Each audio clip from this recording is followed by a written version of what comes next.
Bénin Dabaroutou 5, nous y sommes toujours et là nous sommes dans le département de l'Ouémé, nous sommes dans le sud-est du Bénin, nous sommes avec l'autorité communale d'Avrancourt et avec lui, nous allons, avec cette autorité, nous allons parler de la thématique de cette édition. Nous n'allons pas manquer de mieux connaître la commune d'Avrancourt. C'est pour la première fois que Bénin Dabaroutou est reçu à Avrancourt. Nous allons découvrir la commune, sa superficie, le nombre d'arrondissements, quelles sont les activités qui sont menées ici avec M. le maire. Nous allons également savoir les défis que M. le maire relève depuis quelques années à la tête de cette commune. Les perspectives également seront de la partie. Merci de prendre ce rendez-vous. M. le maire, merci de nous recevoir chez vous. C'est à nous de vous souhaiter la bienvenue à l'hôtel de ville de la commune d'Avrancourt. Vous êtes dans le cabinet du maire de la commune. C'est M. Gabriel Sena Ganhoutode, le maire qui préside le conseil communal qui est composé de 25 membres. Merci beaucoup, M. le maire. Bénin Dabaroutou est chez vous aujourd'hui. Et pour commencer, présentez-nous votre commune, s'il vous plaît. Merci beaucoup. Vous êtes, comme nous l'avons dit précédemment, vous êtes dans la commune d'Avrancourt, une des communes du département de l'Ouémé. C'est une commune située au sud-est du département, qui est au centre d'un certain nombre de communes. Au nord, limitée par la commune de Sakété, au sud par les communes d'Adjara et de Porte-Nouveau, à l'est par la commune d'Akpro-Misrété et à l'ouest par la commune d'Akpro-Misrété et à l'est par la commune d'Ifani et la République fédérale du Nigeria. Ce qui fait de notre commune une commune frontalière. C'est une commune, comme vous l'avez si bien constaté, qui est quand même au centre de ces communes, donc reçoit beaucoup plus les compatriotes de l'ensemble de ces communes que nous avons citées précédemment. Oui. Notre commune a une superficie de 78 km² avec 16 km² de bas-fond. 16 km² de bas-fond. Ouais. Donc c'est une commune où nous disposons de 7 arrondissements avec 59 villages. En matière de la population, lorsque nous nous intéressons au recensement de 2013, nous étions 128 050 habitants. Avec la projection de 2024, nous serions à 176 500 habitants.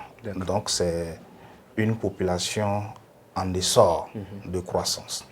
Lorsque nous nous intéressons un peu à cette population, plusieurs activités sont menées.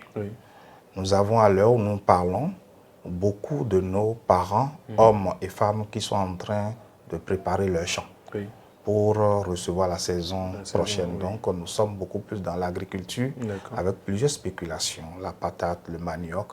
Quand vous avez besoin de la farine, vous venez dans Avrancourt, vous avez de la farine. Donc il y a du manioc chez nous, il y a du niébé, il y a du taro, mais la spéculation la plus importante en matière d'agriculture chez nous, c'est le palmier à huile. Déjà, même l'horizon vous parle. Lorsque vous jetez un regard, vous allez constater que c'est fait de palmiers à huile. Les palmiers à huile naturels et présentement les palmiers à huile sélectionnés. En matière d'élevage, c'est pareil. Il y a beaucoup d'élevage, les volailles sous différentes formes, aussi bien tradies que l'élevage moderne. Il y a la cuniculture ici, il y a l'héliculture que nous faisons, c'est-à-dire l'élevage des escargots, l'élevage du lapin, c'est ça, j'avais parlé de la cuniculture. Mais dans le même temps, vous avez l'élevage du porc, parce que nous partageons quand même cette particularité culinaire dans la commune d'Avrancourt, où les gens prisent beaucoup plus la viande du porc. Et tout ça, on le fait de façon traditionnelle comme moderne. En matière d'activité, nous pouvons toujours constater que nous avons plusieurs marchés chez nous ici, ce qui, marchés locaux, ce qui amène certaines franges de la population à faire du commerce. hein, du commerce en interne, comme le commerce transfrontalier. Oui. Et au niveau des communes, ceux qui vont au Nigeria reviennent beaucoup plus, ceux qui vont dans d'autres communes et reviennent. Le commerce est développé. Mais aussi, étant donné que nous avons des bas-fonds ici, les intrants qui sont utilisés dans la fabrication des chaises, du jardin et autres, il faut dire que c'est né dans Avrancourt ici. Quand on voit des chaises de jardin un peu partout, il y a une population de Datine et autres dans Wanho qui s'en occupent. Et quand vous allez vers ces populations aujourd'hui, vous allez constater que ces populations continuent de faire les chaises du jardin à la manière traditionnelle. C'est vrai que certains artisans l'ont amélioré et c'est une bonne. Donc nous avons l'artisanat d'art qui s'occupe de ça et vous avez l'artisanat de service. Donc nous avons plus d'artisans. Et d'ailleurs, si vous faites attention, lorsqu'on parle des maçons, des ferrailleurs, des menuisiers coffreurs, on va vous dire que quand vous venez dans cette partie de Lomé, vous avez beaucoup plus ces personnes-là qui sont très outillées en matière, très compétentes. Merci beaucoup, en matière de l'artisanat. Donc voilà, brièvement, il faut dire aussi que les maraîchers, les étangs de poissons, la pisciculture est très développée dans la commune, compte tenu des bas-fonds que nous avons chez nous ici. Lorsqu'on parle du sol, étant donné que vous êtes passé sur la terre ferme, nous avons un sol ferragineux et nous avons aussi des sols hydromorphes compte tenu de la zone du bas-fond que vous exploitez. Tout ça là a été possible grâce au climat dont nous bénéficions. Nous bénéficions du climat soudano-guinéen, c'est-à-dire un climat sub-équatorial qui permet quand même d'avoir 2 saisons pluvieuses et 2 saisons sèches. Nous sommes au niveau de la saison sèche présentement. C'est la période de préparation des terres pour permettre d'accueillir la prochaine bonne saison. Monsieur le maire, je suis sidéré par cette aisance avec laquelle vous présentez votre commune. Ça prouve à suffisance que vous maîtrisez votre territoire. Merci. Et vous maîtrisez vraiment de quoi vous parlez. Et j'ai envie de vous demander votre secteur d'activité avant d'être maire. Le maire, bon, sans fausse modestie, est un peu polyvalent. D'accord. Le maire est un peu polyvalent. C'est difficile de parler de soi même. Mais le maire est naturaliste de formation. Il est enseignant en SVT avant d'aller faire d'autres disciplines. Je comprends mieux. Merci beaucoup, monsieur le maire. Alors, j'ai envie qu'on parle en même temps des défis auxquels vous faisiez face à votre prise de service. Merci beaucoup. Nous sommes dans une collectivité territoriale décentralisée. Cela veut dire que nécessairement, dans une collectivité, nous devons travailler à ce que les services sociaux de base puissent être à la portée de nos communautés. Et quand on parle des services sociaux de base, c'est que cette population qui nous a envoyé, nous, 25, pour les représenter, nous devons travailler à ce qu'ils aient de l'eau. Nous devons travailler à ce qu'ils aient de l'électricité, qu'ils aient des terres pour cultiver, qu'ils aient des centres de santé, qu'ils aient des écoles. Nous, au niveau d'une commune ordinaire, nous avons compétence au niveau des écoles maternelles et primaires. Donc, à notre prise de service, le constat a été que nous n'avons pas suffisamment de tables et bancs pour les enfants. Nous avons engagé, à travers le CCS d'alors, de nous faire la statistique de façon exhaustive pour que nous puissions savoir quelle quantité de tables bancs il faut pour les apprenants. Et la statistique faite au niveau des 97 EPP que nous avons en son temps, nous disposons de 101 présentement, eh bien, il était question que nous devons fournir 4621 tables bancs. À partir de ce moment-là, nous avons mis en place avec le Conseil un plan triennal qui consiste à faire chaque année et sur 3 ans, 2000 tables bancs par année. Et nous avons commencé, je crois que nous avons fait un bon chemin. Et aujourd'hui, nous pouvons dire avec certitude que nos apprenants, nos écoliers ont aujourd'hui de quoi s'asseoir. Et c'est très important, c'était un défi important qu'il fallait relever. Toujours, il faut donner de l'eau. Et lorsque nous prenons service, nous avons des AEV qui ne fonctionnaient pas. nous avons travaillé à mettre en marche ces AEV. Vous savez, la commune n'est pas commerçante, donc nous ne pouvons pas distribuer nous-mêmes de l'eau. Donc nous avons contracté avec des fermiers, et ces fermiers exploitent ces adductions d'eau villageoises et versent des redevabilités, et versent des redevances au niveau de la commune. Ce que nous avons fait jusqu'au moment où l'État a constaté qu'il faut rendre plus accessible l'eau à la population à travers la création de l'agence ANAIPMR. Après, nous sommes avec Omilaye. Avec ça, nous continuons de travailler en synergie pour que nos populations puissent avoir de l'eau. Mais avec ANAIPR et Omilaye, c'est dans la zone rurale. Il reste la zone urbaine et périurbaine. Et là, c'est la SONEB qui s'occupe de ça. Et grâce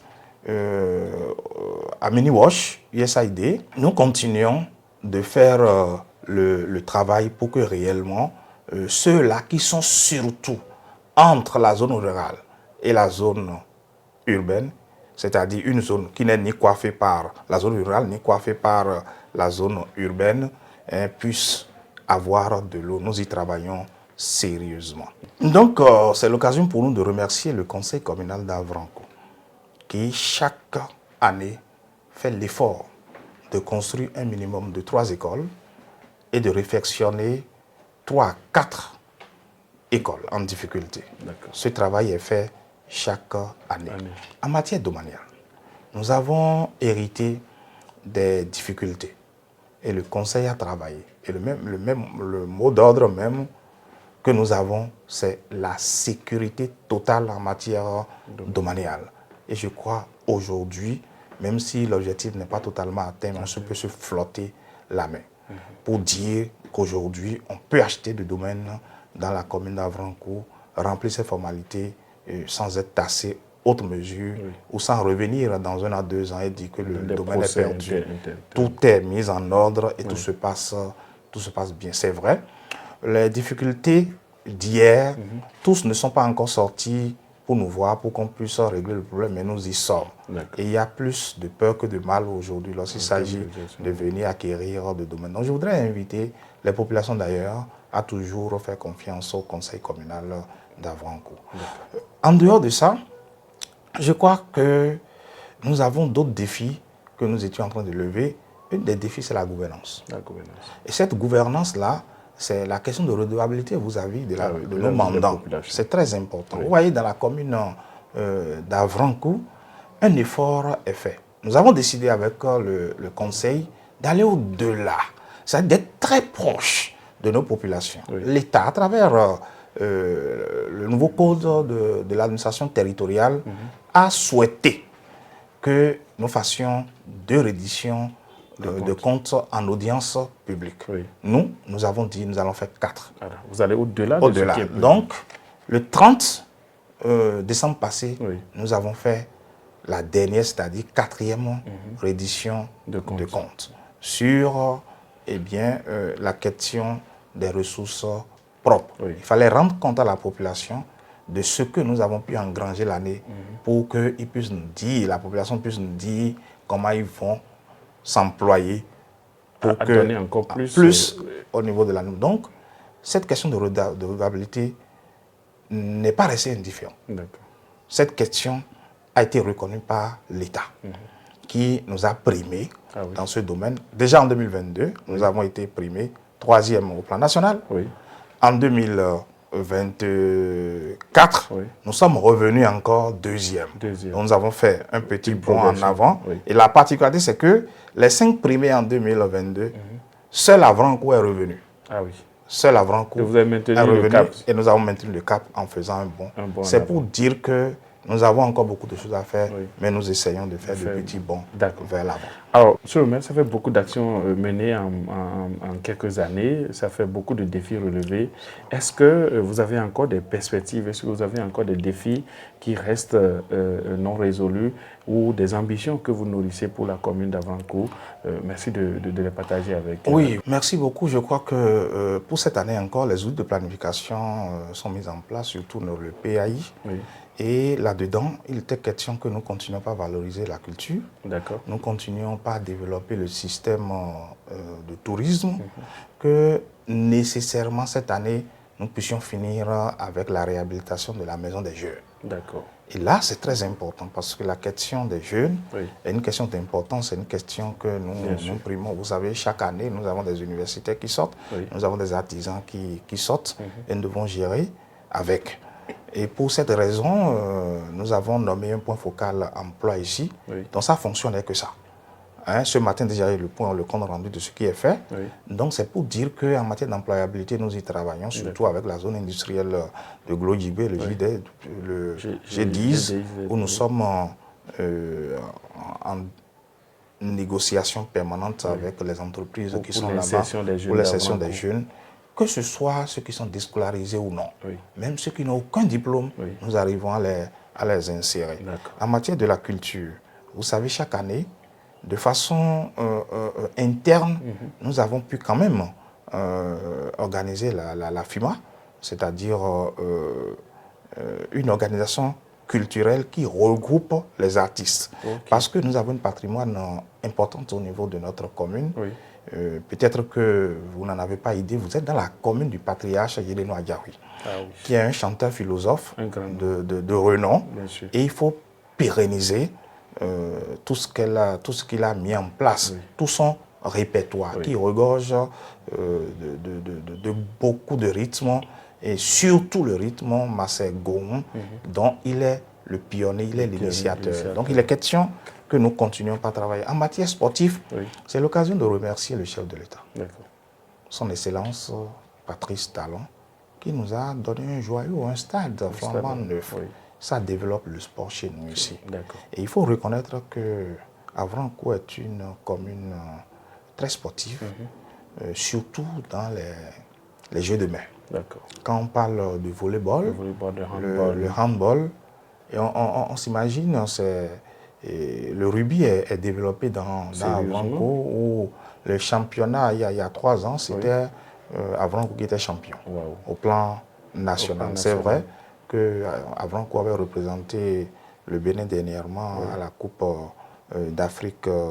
Ça n'a pas donné grand-chose, mais nous avons foi que c'est en participant à ces compétitions qu'on va s'aguerrir et grandir. Alors, ça se voit que les défis sont très grands. On ne pourra pas tous les citer, malheureusement. Le temps est parti. Vraiment. Nous allons parler de la thématique de cette édition de Bénin d'Abartou. La thématique, c'est agriculture et changement climatique. Quel impact sur la sécurité alimentaire au Bénin?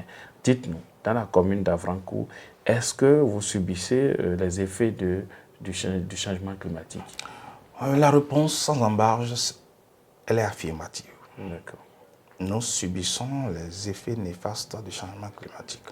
Parce qu'aujourd'hui, nous avons 2 effets du changement climatique. La montée de la température, ça se ressent chez nous ici. Et nous avons les inondations. Ce sont 2 effets importants. Lorsqu'il y a température, cela veut dire que, eh bien, l'évapotranspiration s'accélère.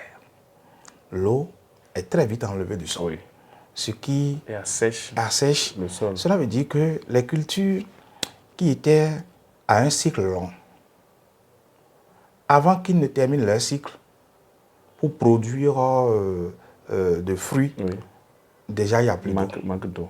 Ou bien la quantité d'eau que nous devons enregistrer dans la commune, c'est-à-dire les 1300 à 1500 mm que nous devons enregistrer en 1 an, on l'enregistre en 3 mois.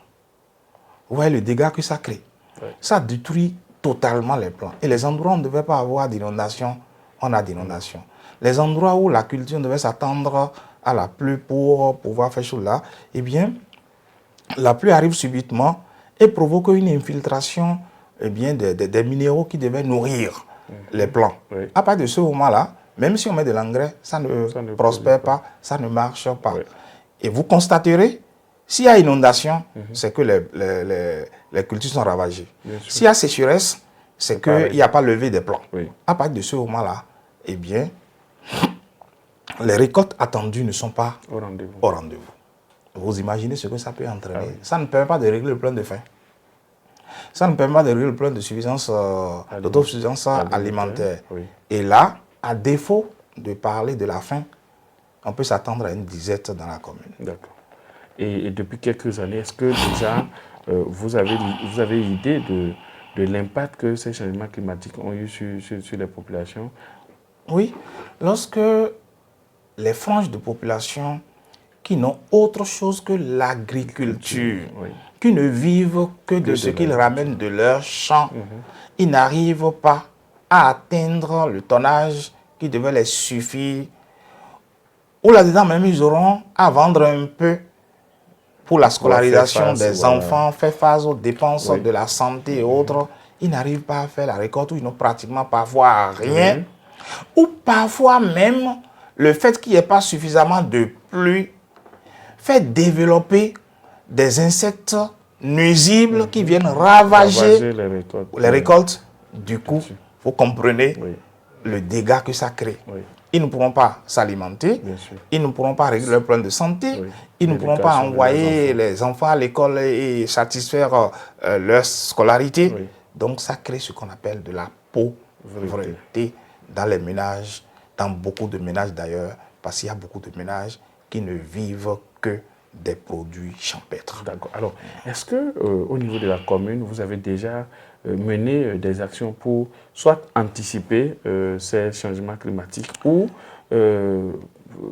encourager les producteurs ou les former à savoir adapter les cultures aux nouvelles réalités qu'imposent les changements climatiques? C'est dans l'esprit là que nous sommes.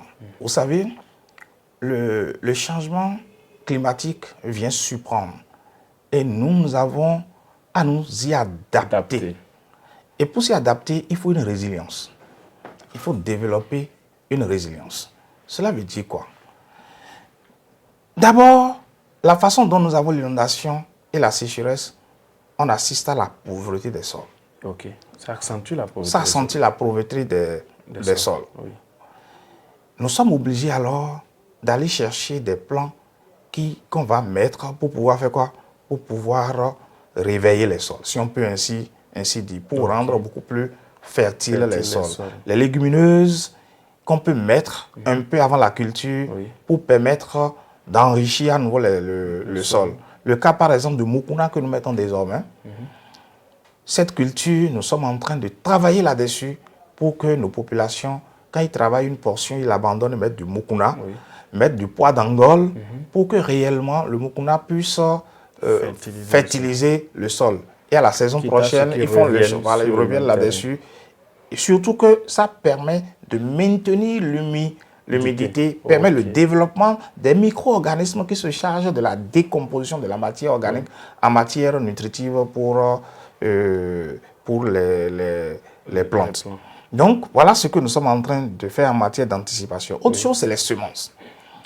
Avoir les semences de cycle court. Le plus court que possible. De sorte que la petite quantité que nous aurons à travers naturellement, ça puisse permettre à ces plants-là de grandir. Et c'est l'occasion pour nous d'inviter nos populations à nous suivre. À nous suivre.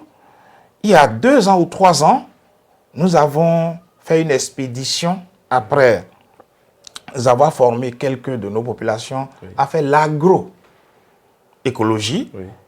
Nous avons fait le déplacement de certains pour aller à l'ADA, dans le champ de M. Avancet, pour aller montrer qu'on peut aujourd'hui faire l'agroécologie sans utiliser des pesticides, sans utiliser des engrais chimiques, qui non seulement ont pour rôle d'affaiblir le sol, mais laissent des résiduels. Et ces résiduels, pour les absorber du sol, c'est plusieurs années. Donc il est question que nous les abandonnions au profit. Mais qu'est-ce qui nous amène à faire ça? Qu'est-ce qui nous amène? C'est parce qu'à un moment donné, on nous a parlé de l'agriculture extensive. Donc il faut produire. On pense qu'avec l'engrais et tout ce que nous sortons du champ, nous les brûlons. Oui. Nous les jetons. Oui. Oh non, rien ne se crée. Hein? Rien ne se transforme. Oui. Non, rien ne se crée, rien Rien ne se perd. rien ne se crée, rien ne se perd, tout se transforme. Ouais. Donc il est question que ce que vous retirez du sol, vous le retournez. Ah oui, au sol. Vous voyez un peu, quand vous prenez un plant de maïs, le plant, regardez le petit truc qu'on met, ce qui sort. Oui. Tout ce qui sort là, regardez ce qu'on s'en va enlever, l'épi. Quand on l'a enlevé, Oui. tout ce qui reste là, on pouvait encore retourner ça au sol. Il suffit seulement de transformer en des petits trucs que vous éparpillez encore, ça va se décomposer et ça va fertiliser encore le sol. Mais qu'est-ce que nous faisons? Nous l'arrachons. Nous brûlons. On fait des tas et on brûle. Oui. Donc vous arrachez au sol et vous ne lui apportez rien. du tout. Il finit par vous abandonner. Donc, la formule aujourd'hui, c'est arrêter les brûlures. En brûlant, non seulement vous brûlez les organismes que nous appelons utiles, ceux-là qui s'occupent de la décomposition, vous les perdez. Oui. Et vous donnez alors essence à ceux-là qui sont des ravageurs. Ah oui. Et ces ravageurs, leur fonction, c'est de faire quoi? C'est de vous attendre. Parce que les autres, leur fonction, c'est de manger. Ah oui. Et dès que les feuilles sont là, les chrysalides qui vont sortir de là vont faire quoi? Ils bouffent tout ça et vous criez.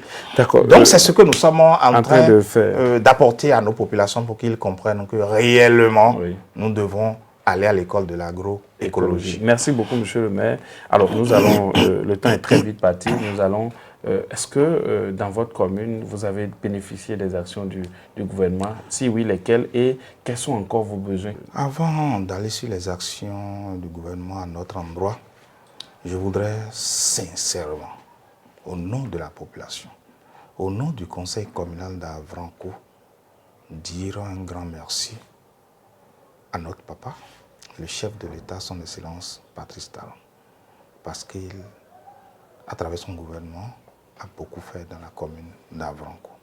Nous avons évoqué pour la jeunesse tantôt un stade. Vous voyez, 22 stades pour 77 communes Avrancourt en a bénéficié. Vous allez dans Djomon et dans Bosme, nous bénéficions de 2 CAPMV. C'est très important pour notre développement. C'est très important. Vous allez à Wanho, nous avons un centre de santé qui est en réflexion. Nous bénéficions des appuis de fonds à la commune, non seulement pour payer les agents, payer les élus, mais aussi pour mettre en place des infrastructures socio-communautaires, construire des ouvrages marchands pour nos populations. Et présentement, vous avez la route inter-État Porte-Nouveau-Avrancourt-Igolo qui est en construction. C'est très important. La souffrance que nous avons en quittant la mairie ici ou Avrancourt pour aller à Porte-Nouveau s'est réduite. Ça apporte beaucoup. Les couvertures se sont arrêtées et tout va bien. Les gens vont à leurs occupations. Donc nous remercions le chef de l'État pour ses actions à notre direction. Parce que aussi aujourd'hui, nos populations ont leurs enfants à l'école qui ont des tables. Bon, dans les centres de santé, vous allez dans le centre de santé, là, vous allez voir ce que la Fondation Claudine Talon a connu, une maternité moderne que nous avons là. Et là, vous allez vous poser la question si nous sommes dans un centre de santé d'Avrancourt. C'est des éléments forts sur lesquels nous tenons à remercier le chef de l'État. Mais pendant ce temps, nous, population d'Avrancourt, nous avons foi qu'il ne tardera à revenir pour d'autres choses que nous avons demandées et qui sont très chères pour nous. Il s'agit des voies de dessert. 3 voies importantes pour nous dont nous parlons tous les jours. Il s'agit de la voie qui passera devant l'hôpital de zone qu'on va démarrer sous peu. Il s'agit de l'hôpital de zone 3A, à Avrancourt, à Djara, à Pro-Misrete. C'est la voie Carrefour d'Aboué à Pro-Misrete. Il y a la voie qui va passer devant le lycée technique, le bloc, le lycée technique que le président va démarrer la construction bientôt. Il s'agit de la voie Avrancourt-Padmeux, Katagon. Il reste maintenant la voie qui passe devant le grand terrain que le président même nous a donné. Il passe par un grand marché, le marché de Kouti, pour aller à Takon. Il s'agit de la voie Avrancourt-Kouti-Takon. Ces voies, nous en avons besoin parce que ces voies ont de spécificité. Pour aller au terrain, il faut emprunter une. Pour aller au bloc administratif du lycée technique agricole en construction, il faut passer par une voie. Pour aller à l'hôpital de zone, il faut passer par une voie. Donc ces voies sont des voies stratégiques qui nous permettent de déboucher dans d'autres communes. Mais nous avons foi, parce que nous avons reçu la promesse et nous avons foi que 2025 sera pour ces voies. Voilà ce que nous pouvons dire en remerciant encore une fois le président de la République. On dit chez moi, qui dit merci demande encore. Bien vous avez sûr. remercié le chef de l'État pour les actions qu'il a menées et vous avez formulé encore d'autres demandes de la population. Alors, pour cette édition de Bénin d'Abartou, nous sommes accompagnés par un partenaire, le groupe KDK, qui dispose d'une ferme dans la commune de Tchaourou et qui dispose d'un lycée agricole à Parakou, d'une université agricole à Parakou. Et il n'a pas voulu accompagner Dabarou seul. Et au cours de cette tournée, KDK met à la disposition de toutes les communes que nous allons parcourir 2 demi-bourses. Une demi-bourse pour le lycée agricole KDK et une autre demi-bourse pour l'université agricole KDK. Monsieur le maire, tout à l'heure, nous allons vous remettre officiellement ces 2 demi-bourses. Quelles sont vos impressions et quelle adresse avez-vous pour conclure cet entretien à l'endroit des populations d'Avrankou qui sont à l'intérieur de la commune et qui sont dans la diaspora? Merci beaucoup. Au cours de la préparation de cette émission, vous nous avez informé que votre passage est soutenu par le groupe KDK, parce que nous savons pour de pareilles émissions combien ça peut coûter pour la commune. Et vu aujourd'hui l'état de nos communes, il est difficile d'y faire face, surtout que les budgets n'ont pas été encore approuvés totalement. Mais ça n'a pas suffi pendant qu'on s'apprêtait à remercier KDK pour ça. Vous nous présentez encore 2 bourses pour nos compatriotes.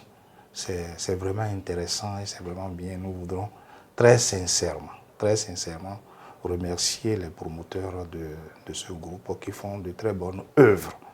Parce que, ce faisant, avec 2 bourses, c'est 2 prisonniers que vous avez sortis.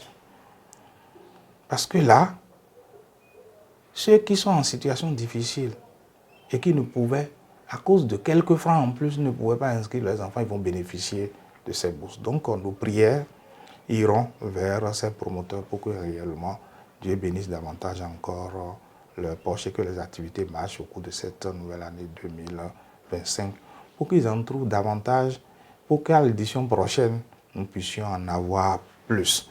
Ne pensez pas que si vous envoyez 20 bourses ici, que les enfants ne viendront pas s'inscrire. C'est avec bousculade qu'ils viendront s'inscrire. Donc nous avons encore nos mains tendues à KDK pour que réellement ils pensent davantage à nous. Mais nous saisissons de cette opportunité, ces 2 bourses, pour leur dire merci au nom de la population, merci au nom du conseil communal d'Avrankou. Oui, à l'endroit des populations, nous sommes redevables de cette population. Je voudrais profiter de cette opportunité pour leur souhaiter encore une fois les meilleurs vœux de bonne et heureuse année. Que ce soit une année d'élévation, une année de bonne santé, une année de réussite dans leurs activités. Il est important de savoir que nous qui avons reçu leur mandat, nous ne pouvons rien faire seuls. C'est en synergie. Donc, qu'ils ne nous lâchent pas, qu'ils continuent de nous soutenir, surtout pour cette année 2025, qu'ils continuent de nous soutenir pour que les engagements pris à la dernière édition de compte que nous avons eu dans l'arrondissement de Kouti, nous puissions ensemble y arriver. La dernière chose pour finir, c'est que nous allons demander aux jeunes d'être rassurés que l'attribution au titulaire qui va réfectionner, réhabiliter la maison des jeunes, l'attributaire est connu, le titulaire est connu, donc c'est une réalité. Et que nous soyons tous en un seul homme pour que réellement nous puissions parler d'une même voix pour le développement de notre commune. Aux élus communaux, les féliciter, leur dire merci pour le conseil apaisé que nous exerçons ensemble et que 2025 soit encore davantage apaisé pour que nous pensons le développement ensemble. Merci à vous aussi, qui avez fait le déplacement de très loin pour venir jusque dans la commune d'Avrancourt. Que le Seigneur protège votre entreprise, fructifie votre entreprise et protège chacun de vous avec vos familles. Merci beaucoup, monsieur le maire. Nos vœux réciproques, nos vœux de bonne santé, de longévité, de prospérité, de beaucoup d'actions au profit des populations de votre commune. Chers internautes, merci de nous avoir suivis. C'était Benet Dabartou dans la commune d'Avrancourt avec monsieur le maire. À la prochaine étape. Au revoir.